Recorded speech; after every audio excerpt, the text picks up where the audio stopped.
Technically 102. We're running way behind schedule.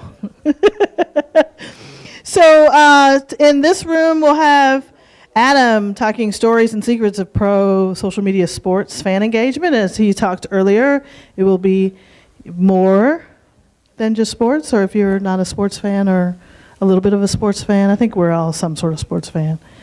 And then, what do we have? Oops. For those of you aspiring filmmakers, social media and the independent filmmaker in the tactic room, we'll start here shortly with Mr. Hank Bird. All right.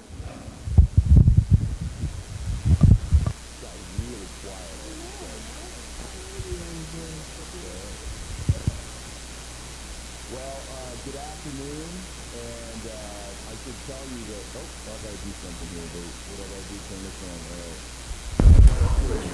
we'll do a rewind. Okay. Good afternoon. All right. So, you know, among other things, what I teach at Youngstown State University is public speaking. And we usually tell our students, you know, if you're gonna get up and do a presentation, you shouldn't have a big meal before you do that. Well, let me tell you something. I don't know if you had those chicken and, what are they, spinach meatballs or something? Chicken parm, oh my goodness. So if I start to like lean a little bit, like halfway through my presentation, just somebody come up and push me a little bit. Wow, I mean, what a reception. Thank you for having me in Tulsa. This is my first time here. And what a ride in yesterday.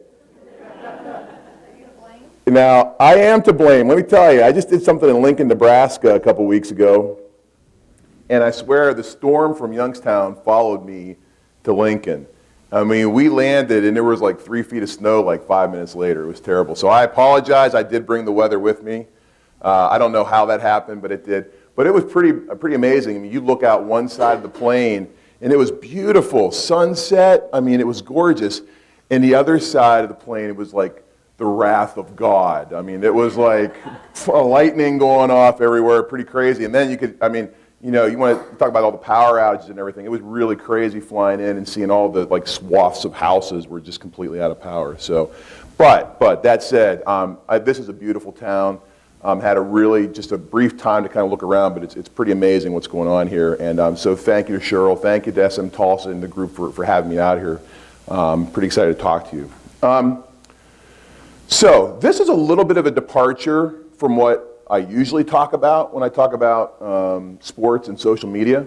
My angle for the last couple years, am I in the way of there? Okay, I'll go over this way. My angle for the last couple, is that okay? Am I right now? Okay. My angle for the last couple years has been on how we can use sports to reclaim the narrative of social media. And what I mean by that is, and let me kind of give you an idea. This just came from my mother, a text. I kid you not. And if anybody wants to look at this just to verify, here, this says, this is Tuesday, so that's Wednesday. So this is Tuesday, right? And this is Grace Earnheardt, right? See Grace Earnheardt? Okay. She says, okay, so my mom has nothing better to do than to sit at home, watch TV at night, get on social media, and text me. And she says, Ducky on NCIS said to Gibbs, social media is a cesspool of questionable human behavior. Right? And I'm like, oh, right? So I write this column. I write this column every Sunday for our local newspaper, The Vindicator. And I swear I'm going to lead with that some Sunday. I am. Because it plays right into what I try to talk about whenever I talk about this idea that social media, yeah, it does have its problems, and yeah, it's full of its critics. It's full of people with negativity. But there is an opportunity here for us to reclaim that. And I think there's a way to do it through sports, which I know is ironic whenever I suggest sports reclaiming the pro-social narrative of social media. Because if you look at sports and social media, it is a cesspool of questionable human behavior, right? There are people out there that will question every call, that will question every move of every athlete off the field and on the field, right? So it's a lofty task, right? So how do we get there? And I think we get there by going back to the beginning. No one taught us to be mass communicators. Think about that for a second. I don't care how old you are, no one taught us to be mass communicators. When we're little babies walking around, mama, dada, all right? The first real test is, can they use the telephone, right? So you're teaching your kid to use the phone, now it's use the smartphone, right? But nowhere along the line did anybody teach me, of course, now social media wasn't around back then. I know I look rather young, but believe it or not, we had basically letters that we wrote to people, right? And that was it. I mean, that was our form of communication. So we had nothing else. And so now we're like chastising teenagers and other people, it's not just teenagers, for getting onto social media and doing bad things and saying bad things when along the way, we're not really teaching them how to use it, right? We're just saying, hey, here's Twitter. Have fun. Oh, by the way, the whole world can see this whenever you put it out there. Here's Facebook. Go ahead and put that picture of you doing a keg stand on Instagram, right? So I say all that because I think there's a chance, an opportunity for us, like I said, to reclaim it, but to also teach students and teach kids some social media literacy skills, which is what we started doing at Youngstown State. Let's see if I can get this to move the right way here. Hang on a second. So at Youngstown State, I was telling some people earlier, we started doing this thing where we, here we go. X out of this. Did I mess something up here? All right. Okay. Oh, there we go. The on button. What do you know? All right. We started teaching a social media literacy course, teaching these students who are coming right out of high school, right into college, how to read social media and how to use it effectively, ethics, privacy, all those sorts of things, right? And I think we were talking back in this table back here about how I opened up that first class and it had 20 seats, and that filled in the first day. We thought we might get 10 students in the class. And then, we opened it up the next day. We found a bigger classroom, a 50-seat classroom. It filled up in 3 days.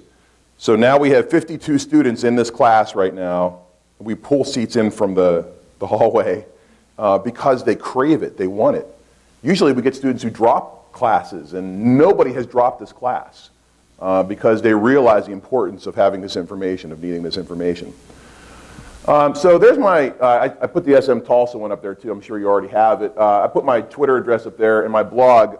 I actually direct my students to my blog because that mirrors what I write in that Sunday Vindicator, the Vindicator piece, because I take a critical view of social media, not negatively critical, just critical.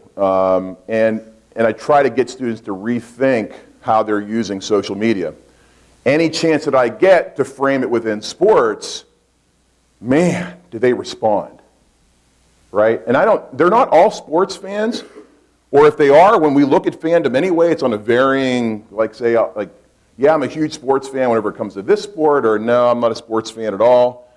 Until you start talking about like somebody's kid playing Little League Baseball, then they say, yes, they are sports fans. So it varies. I understand that. So, but a lot of these students respond to that. And so they respond to this idea of being pro-social within social media whenever you talk about sports. No, I shut it off again. No, wait. Okay. All right, we're going to do it the old-fashioned way. So, I grew up in right outside of Pittsburgh, Pennsylvania in the 1970s. And that was the heyday in sports in Pittsburgh. I mean, we had several World Series champs. The Pittsburgh Steelers were fantastic. And so my love for sports kind of originated from that. The Steelers, the Pirates, the Penguins. The only team that I really cheer for a lot that's not based in Pittsburgh is in Cleveland, the Cavaliers with LeBron James. But my mom still has this picture, still shows it off to everybody. There I am in my Steelers coat, right? I'm probably 6 or 7 years old there. But it's still a very memorable time for me. When we were kids, we used to do things like take these big white sheets and spray paint on them. You probably remember this, right? And there are some Pittsburgh people here in the room. But, you know, City of Champions and stuff like that, and then hang them from our porches. As cheesy as that sounds, right? So then we'd go to watch the Super Bowl, which I like to tell everybody, really, if you think about it, was the real first form of social media. It was social in that we were all gathered there together in front of the TV. You know, everybody brought a ton of food over, lots to drink. We were kids all goofing around, watching the game part of the time, but really just goofing around. And it was media, and that was all driven by the media. Okay? But we had no, other than paying that big sign on our porch, we had no control over the message, right? Fast forward a couple years, and I've got 4 kids now, and 9, 7, 4, and 2. So my first trip to a Steeler game was with my 9-year-old daughter. This is actually a couple years ago. Does she look miserable? She was. She tried, you know, but she was into it for a while, and God bless her, the girl lasted till halftime, right? I promised hot chocolate down in what we call the Great Hall down in Heinz Field, and she had a great time. But while I was watching the game, I couldn't help but look around the rest of the stadium at this. Game's going on, big plays happening.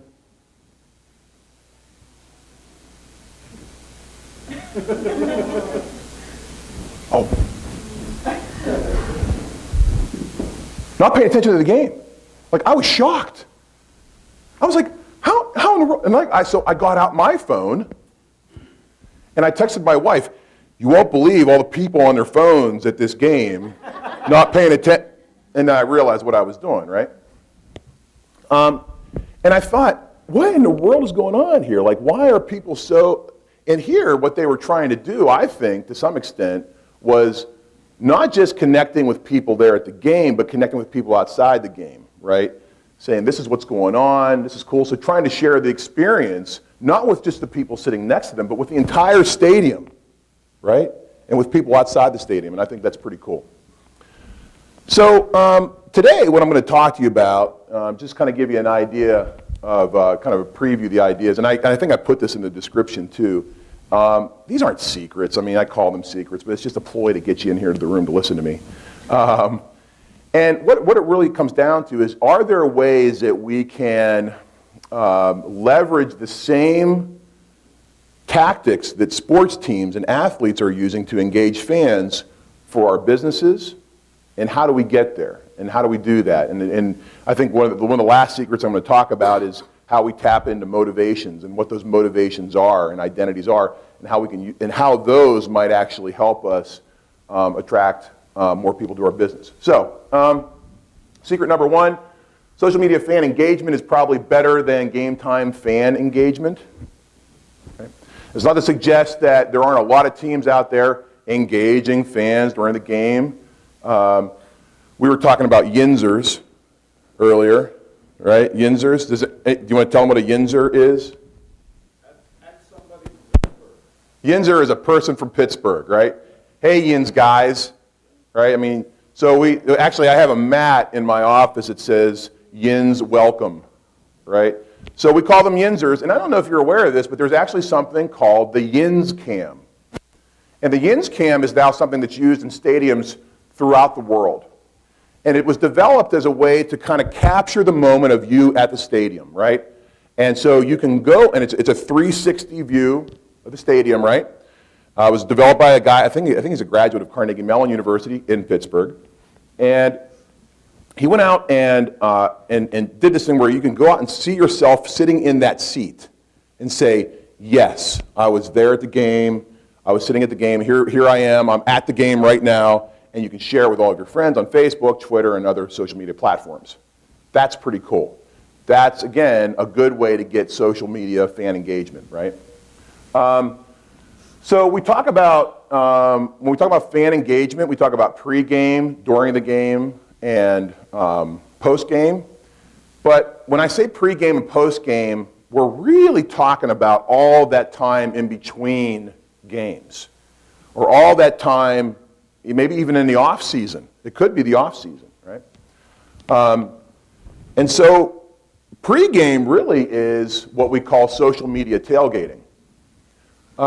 Think about it. There are lots of opportunities for teams and clubs, and regardless of what level you're at, it could be high school, it could be little league, all the way up to the professional ranks, ways to engage fans before the game. Lots of ways to do this, and you can go online and you'll find lots of people who have ideas on what the best strategies are.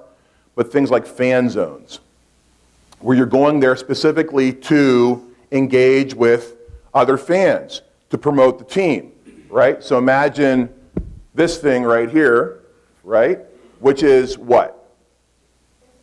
Instagram, and it's a promotional tool for by SMTULSA, right? Yeah. So imagine this now for University of Tulsa or Oklahoma State football, or right? I mean, so you have this, and you have a fan zone, and you have a bunch of people like saying, "Hi, everybody, look at me," right? So the team's putting it on Instagram. Your friends are putting it on Instagram. It's going everywhere. It's being, so maybe it goes viral, right, if you do something really goofy. But again, it's a way to connect with fans and have fans better connected to you and other fans. And that's really important. Okay? During the game, one thing I wanted to mention, and by the way, the other thing that we tell our students not to do whenever they're doing public speaking is have notes. Not to read them directly anyway. But I wanted to mention a couple of these slides because I think a lot of the European teams, a lot of the European clubs, sports teams are really getting it. They really get social media. If I have some time, I'm going to show you a couple slides. All you have to do is look at the followers and the likes for some of these athletes overseas. It's remarkable, right? But this is a pretty good example of how teams are pre-gaming or using social media to connect with fans before games. In the UK, the Rugby Football Union created this huge St. George's cross made entirely of fan Twitter accounts, right? So and they positioned it basically to greet the England players as they kind of went on, like prepared for battle against Australia, right? So they're going out and they're seeing all of these hundreds before you, thousands around you, millions behind you, right? So they see all of this as they're going out as a kind of like pep, like, you know, get them, like, it's kind of like slapping the wall as you're heading out onto the field of battle. Alex Trickett, who is a blogger but also talks about, he's with Twitter UK. And if you have a chance to look at Alex Trickett's blog, he's got a lot of, like, it's sports related, but it's about all of the activity on Twitter around sports. Like, he did a lot of stuff last year with the World Cup. And he has this good example of the Welsh Rugby Union, and they posted a contest every week or so called Tweet Us Your Final Word, right? And I don't know if you can see it or not. You can't really see it from back there. You'll be able to see it on the slides when we post them, but right here is the hashtag final word, right? And then the Twitter address for the person who won the contest to put the final word up there is right here, Kayla. I think Kayla Short was her name. And so she posted this quote. It was just a random quote. If you can imagine it, you can achieve it. If you can dream it, you can become it. They changed that quote before every game. So the players saw it as they were going out, right? Tweeted it like crazy. And the athletes would tweet it, right, and send it out for their fans to see. And lucky Kayla gets a prime seat for the game, you know, for this match, for the next game. I mean, that's pretty cool. Another great way for fans to connect with athletes and the teams. So, you know, this is a pretty, actually this is a good shot, but I like this shot even better. You can't really tell from where you're sitting right now, but all of the circles, This was just a random shot, and all these circles are people on their mobile devices, right? So it doesn't look like a whole lot, but that's just one snapshot in time of all the people that are on their mobile devices during a contest, right? And it kind of gives you an example of what's going on during the game and how we can engage them during the game. Now, I also mentioned post-game, too. There are a lot of opportunities for fans to connect with athletes and teams after the game. And there's good examples are, you get a pass to the press conference after the game. If you send out so many tweets during the game, there might be a hashtag contest or something like that. Access to the locker room, which I know sounds a little kind of creepy, but there are a lot of people, a lot of fans, especially the diehard fans, that would love that kind of opportunity to kind of see the athletes after a game, especially after a big win or something like that. So there's a lot of times they get into that. The social media contests that other ones that we see a lot of are based around pro-social behaviors. So driving fans to think about how to engage in pro-social activities, like the philanthropies of the different teams. NBA Cares is a good example of that. Larry Fitzgerald with the Arizona Cardinals has a big Twitter account that I think it's a quarter for every new Twitter follower he gives to breast cancer awareness. His mother passed away of breast cancer. So for breast cancer research, I think he raised like tens of thousands of dollars already just by getting people to follow him on Twitter. Brian Sarabian, the director of social media for San Francisco Giants, is often quoted. He is considered one of the pioneers in social media fan engagement. One of the things that Brian talks about is, yes, there's a lot of negativity on social media around sports, and there's very little that I can do about somebody who wants to question a call, who wants to question a strategy by a manager, a play by an athlete. I can't do anything about that. He says, I think people just want to be heard. But there's another part that Brian, I don't have this part of the quote up there, but there's another part that Brian mentions that I think is key, and it's key for our businesses, and it kind of echoes what Carrie and other people have been talking about, and that's this idea that we should be listening. One of the things that Brian Sarabian and his social media team for the Giants listen for are problems. If the hot dogs coming out of section C12 are cold, I got to do something about that. That's something I can fix. I can send a quick message down to the vendors and make sure that problem's addressed, right? If there's an accident on a certain roadway exiting the game that could cause for a major, traffic jam, I can send that message out to my fans and alert other people about this could be a potential problem for a lot of people if we don't address it right away. That's something that I can fix or help to fix, right? So listening, yes, you just have to know what to listen for, and you kind of have to navigate that a little bit. So secret 2 is that I think that the strategies we use for engaging sports fans equal the strategies for winning new fans for our business. Okay, think about that for a second. And I have up there pre-game, during game, and post-game again, right? How many of you, just a show of hands, how many of you consider yourself a sports fan? All right? Now, how many of you are say, yeah, I kind of have a passing interest in sports? All right? And then how many of you are like, yeah, I'm not a sports fan at all? All right, perfect. You're the ones I want to talk to. That's why I'm here. All right. This is important for everybody. So I'm not going to call out just these 2 or 3 people individually, but it's important for you to kind of get where I'm coming at with this. All right, so I have a friend who owns a coffee shop. And I'm a huge sports fan. He is not. Why we are friends, I don't know. We have little in common other than I like coffee and he makes it. And actually, there's some other things too. But so I said to him, he's really concerned about the drop in business on certain days of the week, in particular Sundays. In particular Sundays in the fall. And And I said to him, I said, well, did you ever consider, like maybe marketing to your sports fans? He goes, sports fans, I don't want sports fans. Sports fans aren't going to come into a coffee shop. If anything, they're going to be on their way to the beer distributor, not here, right? And I said, yeah, but, first of all, not all sports fans are beer drinkers. Second of all, you're going to want people who are going to probably need or want that big caffeine buzz before they go tailgating or before they go to the game.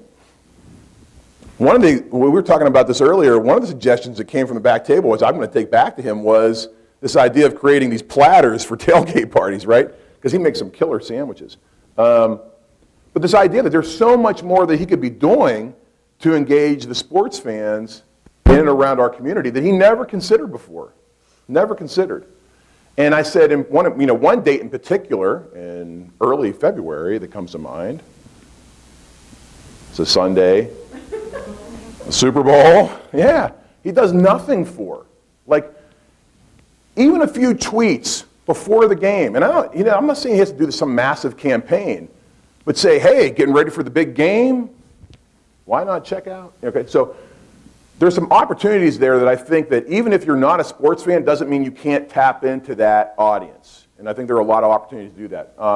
Pre-gaming is one example, and I use that, the coffee shop as an example of where we are. There are lots of opportunities to bring fans into your place of business, regardless of what it is, as a way to kind of drum up more opportunities for you, find more patrons.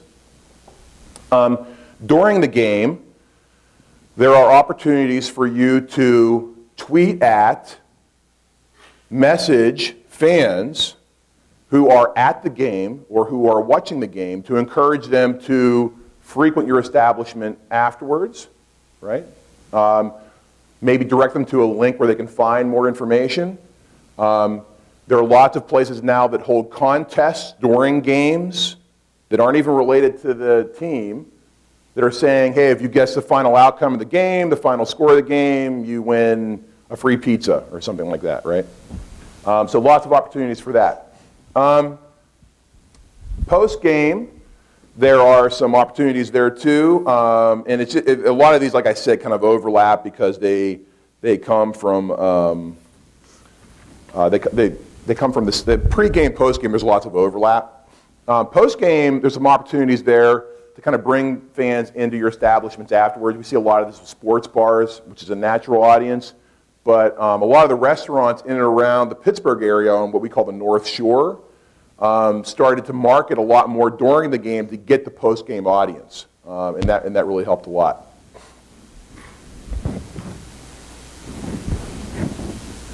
So the question then becomes, how do we leverage these fans to bring them here, right? Because we know what's already happening. We know already that their sports teams are going after these people and bring it so that they can boost, this number here, right? So we know that that's already happening. And one of the ways that how we do that is through connecting with fans by tapping into their identities, their affinity for sports and teams, and their motivations. Identity and affinity and motivations are a tricky thing because they change for everybody.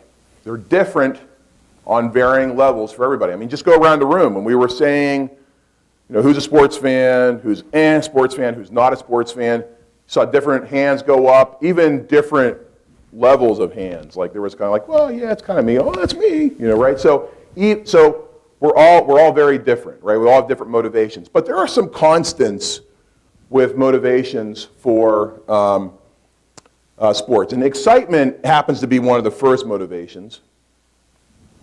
We are excited about sports. Most sports fans are excited about sports. So my daughter started playing fourth grade basketball. And I didn't realize I was becoming one of those parents. Some of you are smiling, you're laughing because you know what I'm talking about. Like, I saw the other parents like screaming and yelling at their kids, and I'm like, and like I said to stop myself from doing it, right? But I was getting excited about a fourth grade girls basketball game.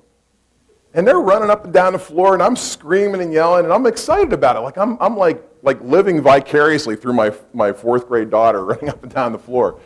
And I thought about this because I'm like, this is exactly what I've been talking about for years now, about this idea of excitement and about how it builds in us something called eustress. It's called a euphoric stress. That term was coined by a guy by the name of Hans Selye.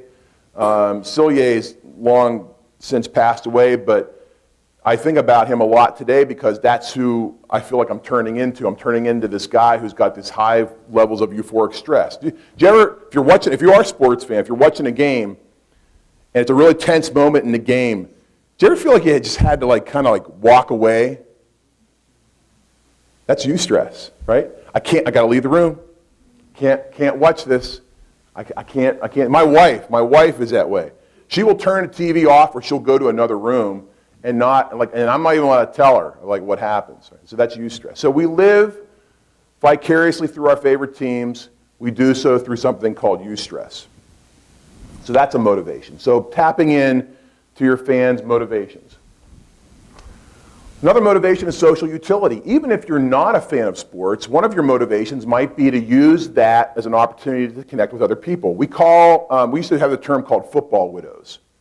And we don't use that term as much anymore because, I don't know if you know this or not, but one of the largest growth areas for the NFL is actually in female fans.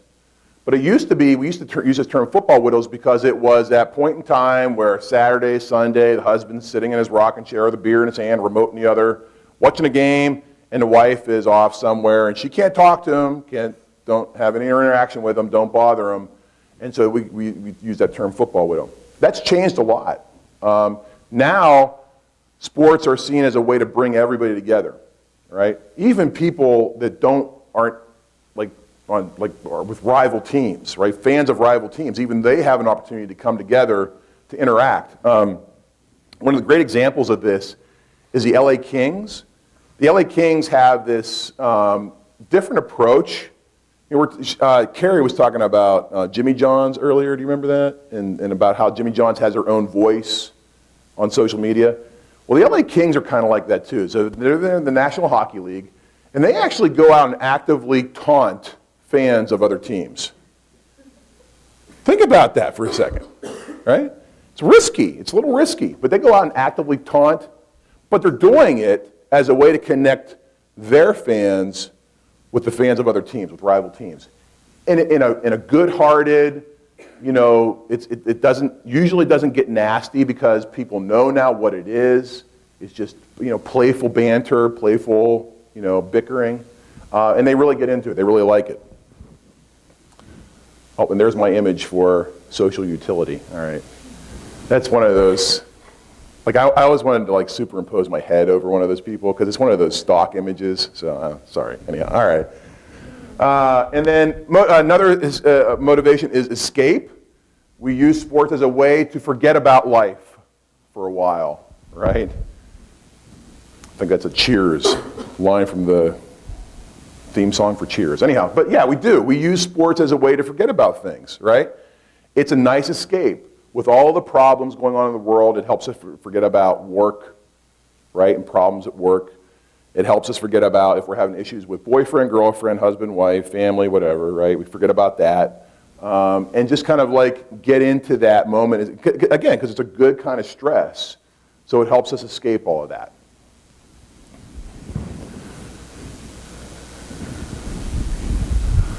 Another motivation is aesthetics. We are motivated to watch sports because sports are beautiful. They're the beautiful plays. Does anybody watch ESPN Sports Center?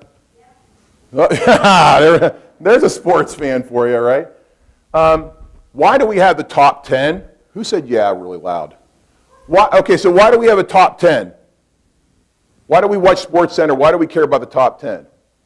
Top 10 best plays. Yeah. But what? We can debate them. Because there's so much sports going on, you need to know what you missed. Right. Right, exactly. And you said We can debate them. we can debate them, right, on whether or not these really were the 10. Yeah. Why was that one number one? And right? Why else? stretching their self-limit. Yes, it's beautiful, right? So I'm a fan of the Pittsburgh Penguins, right? And they've got Sid the Kid, Sidney Crosby. And he does this crap with a puck, man. I've never seen it. He'll like between the legs, and it scores a goal. And it's beautiful, right? So and I like to tell people, you know, it's not like Tom Brady. Yes, Tom Brady is beautiful, right? He's a good-looking dude. But it's not so much about how beautiful he is as it is the artistry with which he can play the game, the mastery of the game. That's what's beautiful, right? I put this up here because I think synchronized swimming is a good example of it. I mean, if you know what these people have to go through to train for this, to do this on a daily basis, it's pretty remarkable. And then it looks flawless. It looks beautiful. And so we're motivated to watch sports because of that and engage with others. We're also motivated through self-concept. And we call this berging and corfing. Those are technical terms. Berging and corfing. Berging stands for basking in the reflective glow. Right? Basking in the reflective glow. So and these aren't my terms, these were developed by Robert Cialdini years ago. And what basking in the reflective glow means that when my team wins, when the Pittsburgh Steelers win, the next day I will probably be wearing a Pittsburgh Steelers jersey, right? I'll be talking things like, we did it, we won, we're the best, we can't believe how great we are, we're going to go to the Super Bowl, right? That's when we win one game. I'll immediately go onto social media and look at feeds and tweet things and post pictures on Facebook about how amazing my team is, right? Because I do that as a way to build my self-concept. That's what I'm doing. You might not think it, but that's exactly what you're doing when your favorite college team wins, because you feel connected to that team. You feel connected to that group. Corfing, by the way, stands for cutting off reflective failure. So we won't wear the jersey of our favorite team the next day if they lose. We'll use terms like those guys, them, third person stuff, right? Those bums, can't believe they did that, right? As a way to separate ourselves because it impacts our self-concept, right? And you see a lot of people who will avoid social media because when their team loses, they don't want to get on there and see the other team's fans bragging about how great they are and how terrible the other team is, right? They don't want to see that, so they distance themselves from it. I tell you this, and I share all these motivations with you because it tells us a lot about who these people are and when they may not be on social media. Here's a good example of a guy with really good self-concept, right? Now, I don't know if he'll wear that to work the next day. I don't know if you've ever heard these stories about these super fans, by the way, who are lawyers and doctors, right? And they'll dress up like these, in like these gothy Raiders, Viking costumes and cheese heads for, Green Bay and so on. There's a lot of that going on. And they have, what we say, a really good self-concept. We talk about identity as well as a way to kind of reach our audiences on social media. How do we identify with them and how do they identify with us? And there really are a few primary groups in life that we identify with. Just a few. Does anybody know what the first one is? Family. So here's a shot of my family reunion from, I want to say this is in the 1970s sometime. Grandma's still alive, everybody's there. And that's a pretty cool shot, because every time I look back at that, I feel like a lot, all the good feelings start coming. Like, oh yeah, it's a great time. I still remember running up and down the road and playing at the lake and all that kind of stuff, right? So that's one that we identify with. Give me another one. Friends? It's a good one. School events. Oh, schoolmates, alumni. Yeah, schools. Yeah. That's a good one. How about this one? Not sports so much. Beliefs. Religious beliefs. That's a gigantic group that we identify with. All right? So how religious you are or what religious affiliation you have plays a lot into the kind of identity that you have, right? And I use this one as a good example because here's a sports and religion, right? Very much tied together. What's another one?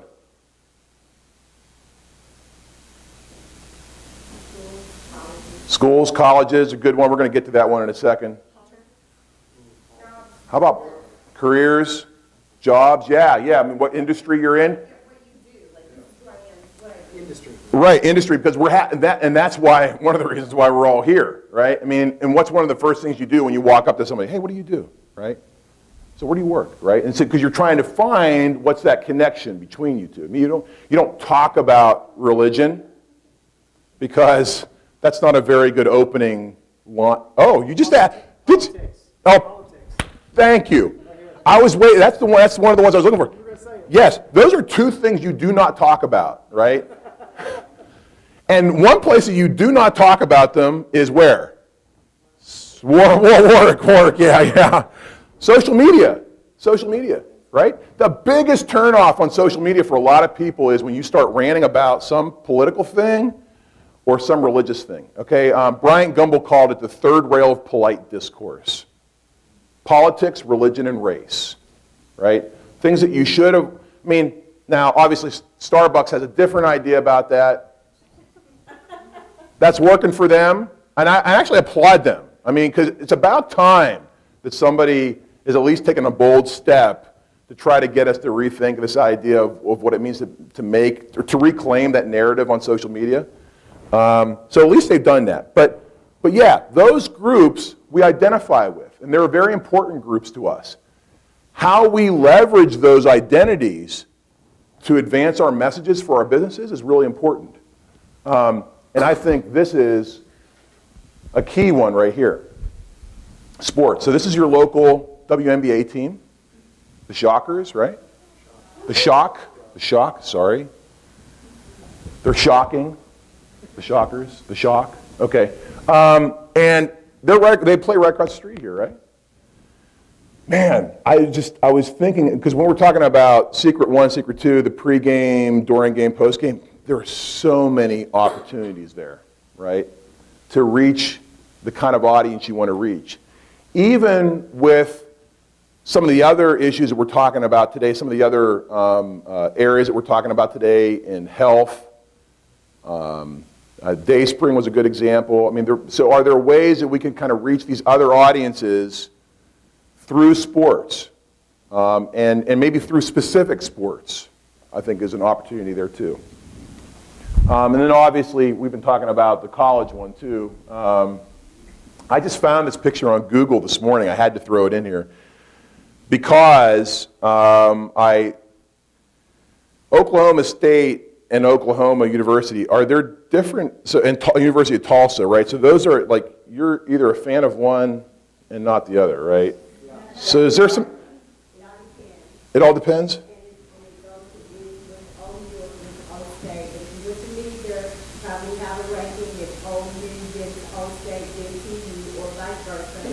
My parents, my mom was an OU grad, dad was an O State grad, dad in the house until it was grad and root for each other until bedtime. It was crazy in the house.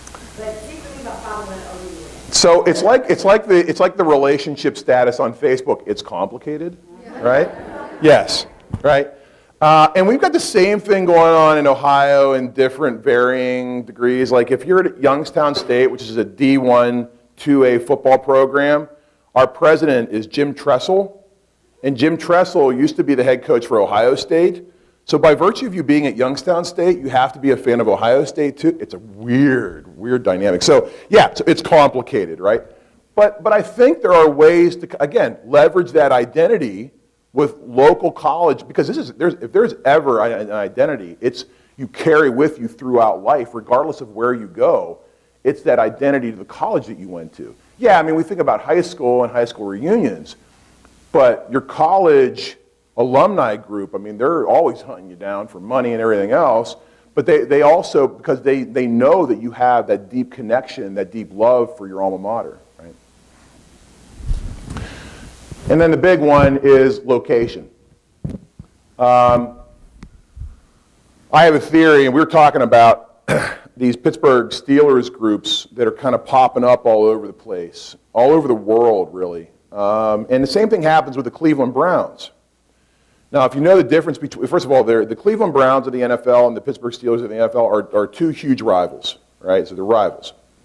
But completely different histories. Like the Steelers have this awesome history of Super Bowls and championship teams and great players, and then there's the Cleveland Browns, right? They both have gigantic fan bases all over the world. In fact, one of the biggest groups is what we call the Browns backers. And I have a theory for why I think that they have these large fan bases all over the place. And that's because, and you see a lot of this with agrarian societies, like farm societies, where the farms are closing up shop, people are moving to different places to find work. The same thing happened in Pittsburgh and Cleveland. People were picking up and moving and going to different places, relocating. But what they were carrying with them was their love for, and I'm pointing to my Pittsburgh Steelers fan over here, their love for the Steelers, right? Their love for the Browns. So they started to form these groups in other places because of the economic downturn in those places. So I show you this map. This is relatively new. I think Huffington Post put this up, and this is about the fan base for different colleges. And I don't know if you noticed Oklahoma here. By the way, if this slide is downloaded, if you can download the PowerPoint, this is clickable. I don't want to get into it now because we're going to run out of time. But you can click on this and actually expand it so that you can expand this area around Tulsa, and it opens up so that you can see all this orange in here for who? Oklahoma State, right? Sorry, Tulsa. I don't know where the affinity color for Tulsa is in there for the University of Tulsa, but the Oklahoma State one is very powerful, right? And then the rest of Oklahoma is OU, Sooners, right?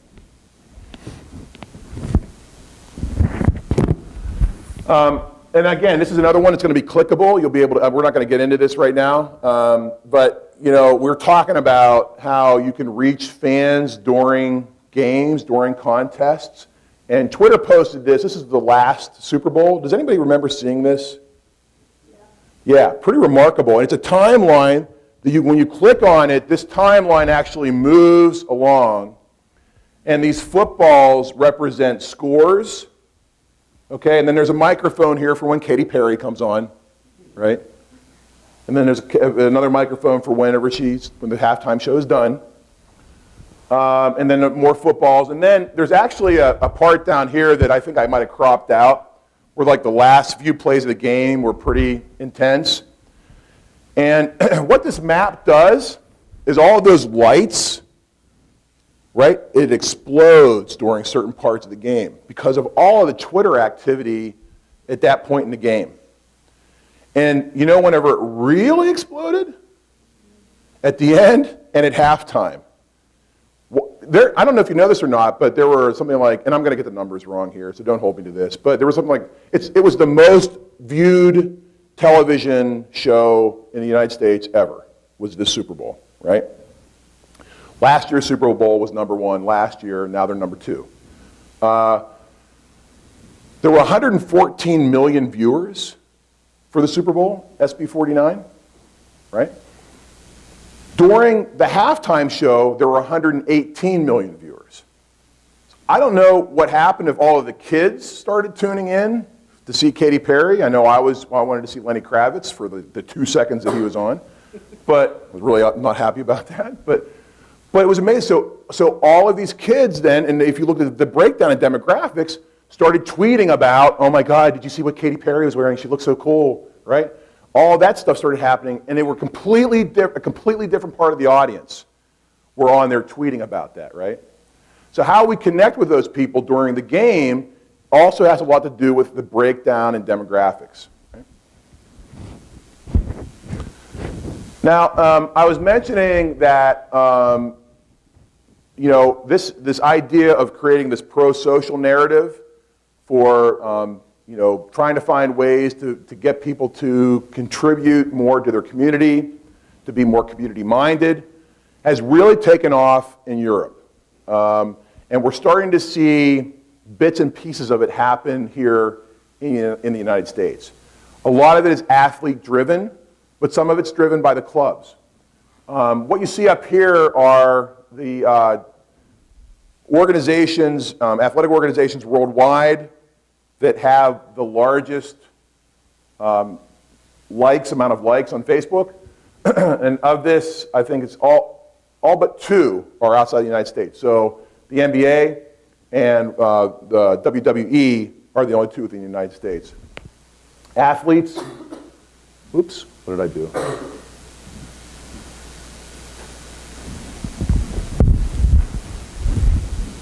All right.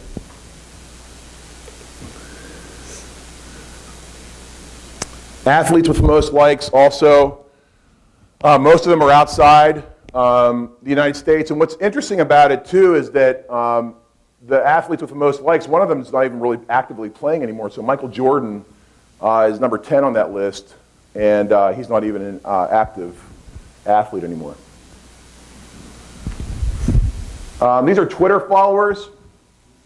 And yep, there's KD, your guy up there in Oklahoma City. And, he actually gained a lot more. I mean, I know there's been some issues lately with him. Was it him being a little bit more outspoken, right? Yeah. Kind of taken to Twitter. So he actually gained a lot more followers on Twitter whenever he started to be more outspoken. But still, he has an opportunity then to drive more people to the pro-social narrative, if there's an opportunity to do that. Shaquille O'Neal is excellent at that. I mean, here's another guy, not an active player anymore, but still has a lot of followers on Twitter, and he teams up with Toys R Us around the same time as Toys for Tots, and has this huge campaign to bring toys for the Toys for Tots campaign. I don't know if you believe in, rely on, listen to cloud scores. Anybody use cloud scores? So do you know what a cloud score is? Yeah. So what do you want to describe it? It's just like a score for how well your likes on social media, how your engagement. Yes. In essence, it's, no, you're right. It's, no, I'm sorry, clout. K-L-O-U-T, yeah. Yeah, sorry. Drink of water. Right. And so, and it actually has a lot to do with your coverage of platforms, right? So and look, the people for your businesses aren't going to really care about what your cloud score is. You might care about your cloud score if you're going to see, am I on enough different social media platforms? Am I engaging enough? Am I active enough, right? So that's what basically it comes down to. I wanted to show you these because, look how these top 10 groups are much different than the top 10 groups for the, most Twitter followers and most Facebook likes. Cleveland Browns is number 8 on that list, and they rarely have a winning season anymore. But the reason why is because they are massive on all of these different platforms. They're all over the place as a way to try to engage their fans. Maybe they have to be because they haven't had as many winning seasons, right? They've got to keep their fans in tune and active. Some of them you can understand why.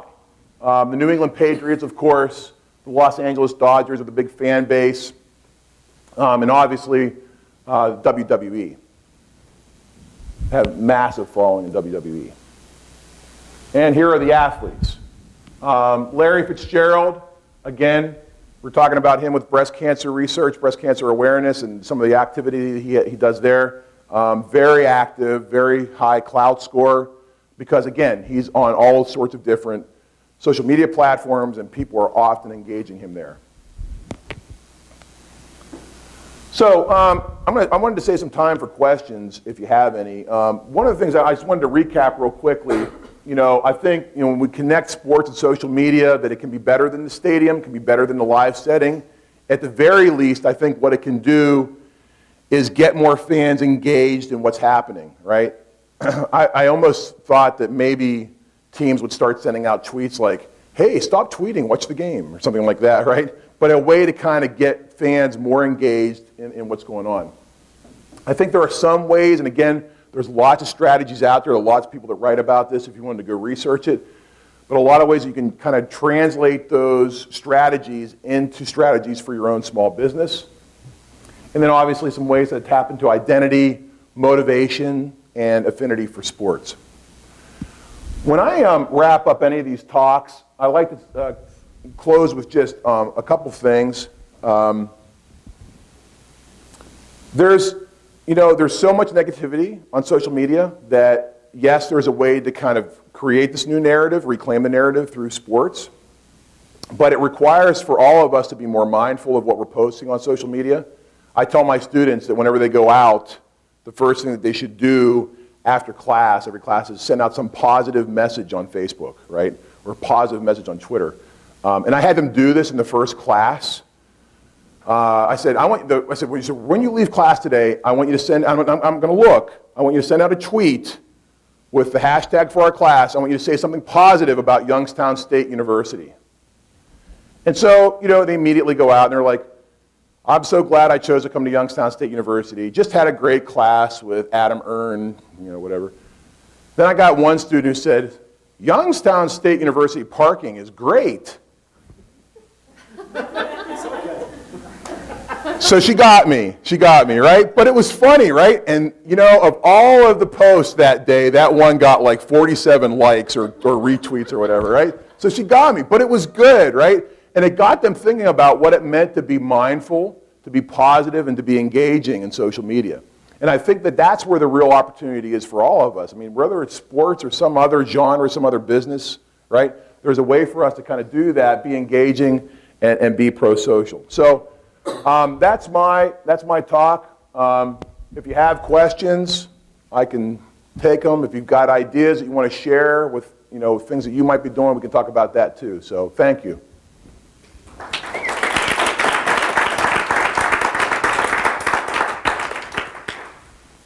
Yes? Do you think of any other examples besides, I'm really thinking of Twitter here, any examples besides apparel, and maybe even, any examples besides apparel and maybe even ticket sales where they might monetize Twitter specifically?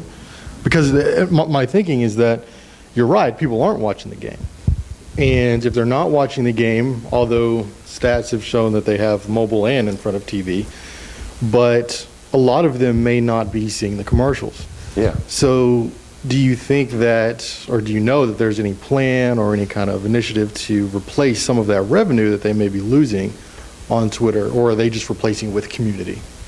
That's a great question. I don't really know. I know there are some initiatives in place to kind of get people to purchase access that other fans don't get through fan clubs and things like that as a way to kind of drive a new audience members there, people that want a deeper, richer experience with the team.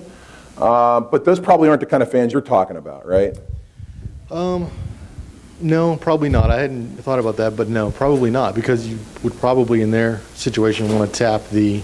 They may not have the funds to do that. That's a good question. It's something worth exploring too. I mean, there are, I know that a lot of teams are setting up these, well, they've already set them up, but these, NASCAR did this, or did a great job of it, where they're setting up these glass enclosed social media hubs, right? And so fans, at the races, fans walk by them and they take pictures and they engage them there. And they're trying to do that as a way to get more people to watch the actual sport, to watch it. They're not monetizing it though. There's no way to kind of get any revenue out of it, I guess. Yeah. That's what you're talking about, right? Yeah. Yeah, so that's a good question. Thanks. Yeah. Hopefully one of my students will come up with an answer.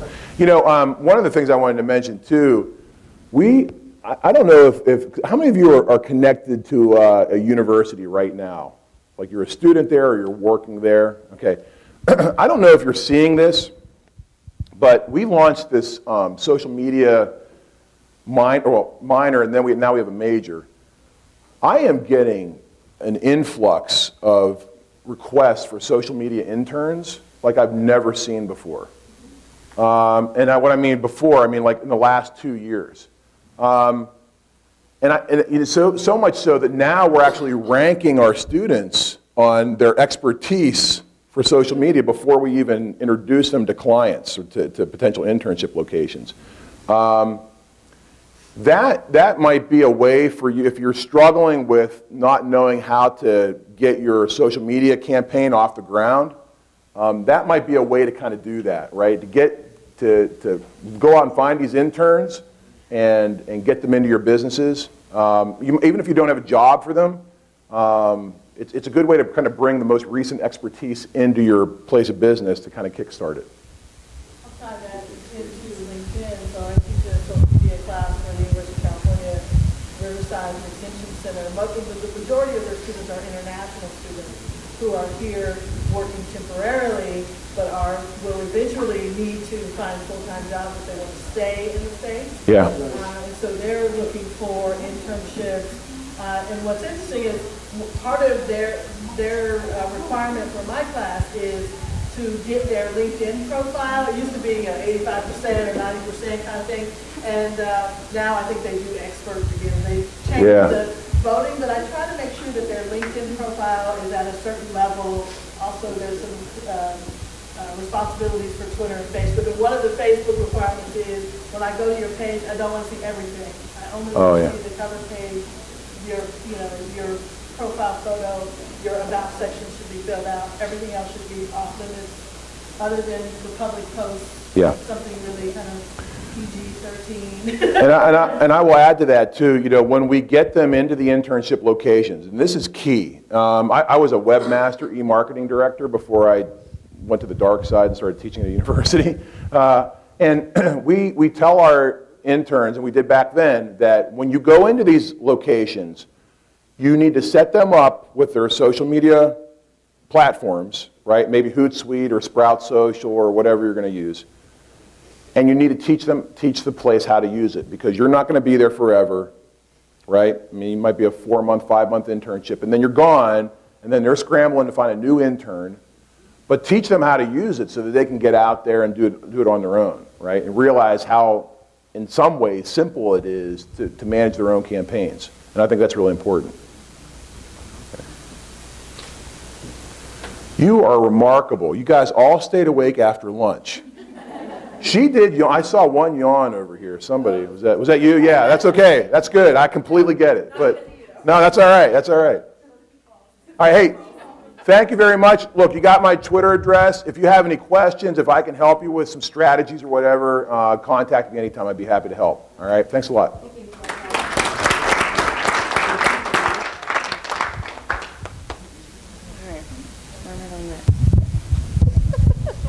I love that. All right, where do I want to go next? I love that. Just like, with your feet propped up. That's just awesome. I can't tell you how many feet propped up photos we had from last year. So you're right on track. That was awesome, Adam. Thank you. All right, where do we go? I'll show you that part later. I sent that tape to